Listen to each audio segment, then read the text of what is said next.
নমস্কার সবাইকে। দিন প্রতিদিন অতঃপর আমি পেজে সবাইকে স্বাগতম। সবাই কেমন আছেন? আজ কিছু আস্ত পটল নিয়েছি। আজ যে রেসিপিটা তৈরি করব পটলের, সেই রেসিপিটা কিন্তু যেমন সহজ, খেতেও তেমন সুস্বাদু, আবার রান্না করতেও কিন্তু বেশ অল্প সময় লাগে। পটলগুলোকে ছিলে নিয়ে একটা ছুরির সাহায্যে পটলগুলো 3টা করে চিড়ে নিচ্ছি।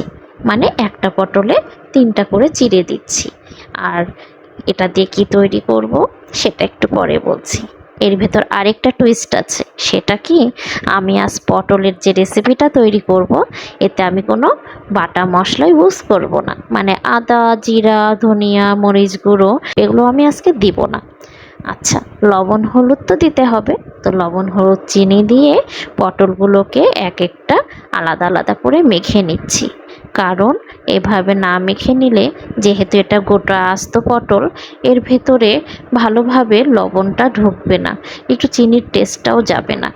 মেখে রেখে দিয়েছি প্রায় 5-6 মিনিট। আর এদিকে ফ্রাই প্যানে একটু তেল নিয়ে নিয়েছি। তবে আজকে আমি পটলগুলোকে কিন্তু ভেজে নিচ্ছি একটু ডুবো তেলে। চাইলে অল্প তেলেও ভাজা যায়। তবে গ্যাসের ফ্লেমটা একটু মিডিয়াম আঁচে রেখে পটলগুলোর কাছ থেকে কিন্তু সরা যাবে না। পটলগুলো আস্তে আস্তে করে এপিট ওপিট উল্টে ভেজে নিতে হবে লাল লাল করে। পটলগুলো তো আমার ভাজা হয়ে গেছে। ভাবলাম ওই ফ্রাই প্যানে পটলের রেসিপিটা করা আমার একটু সমস্যা হবে। কড়াই ট্রান্সফার করে নিয়েছি। আর তেলে দিয়ে দিয়েছি কাঁচামরিচ আর কালো জিরে ফোড়ন দিয়েছি। তারপর একটু পটলগুলো দিয়ে নেড়ে চেড়ে জল দিয়েছি। হ্যাঁ, তবে আমি একটু ফুটনো গরম জল দিয়েছি।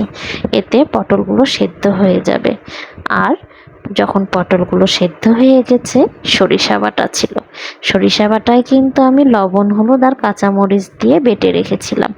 সেই সরিষা বাটাটা দিয়ে দিয়েছি। আবার সরিষা বাটা দিয়ে একটু বেশিক্ষণ কিন্তু ফোটানো যায় না।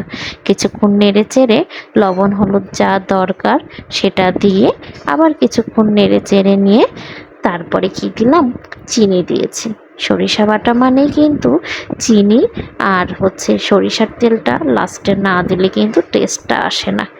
তো চিনি দিয়ে সরিষার তেলও দিয়েছি, তবে সরিষার তেলটা আমার একটু স্কিপ হয়ে গেছে।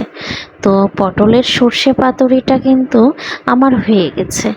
এভাবে আপনারাও কিন্তু চেষ্টা করে দেখবেন, ভালো লাগবে। দুপুরবেলা গরম ভাতের সাথে একটা পটল নিয়ে খান না, দেখবেন প্লেটের অর্ধেক ভাত এই পটলের সর্ষে পাতুরি দিয়েই কিন্তু খাওয়া হয়ে যাচ্ছে। এভাবে আপনারাও করে দেখবেন আর আমাকে কমেন্ট করবেন আপনাদের সর্ষে পাতুরির টেস্টটা কেমন হয়েছে। আর পটলের সর্ষে পাতুরির মতো আরও নানান রকমের পটলের রেসিপি নিয়ে আপনাদের সাথে হাজির হব।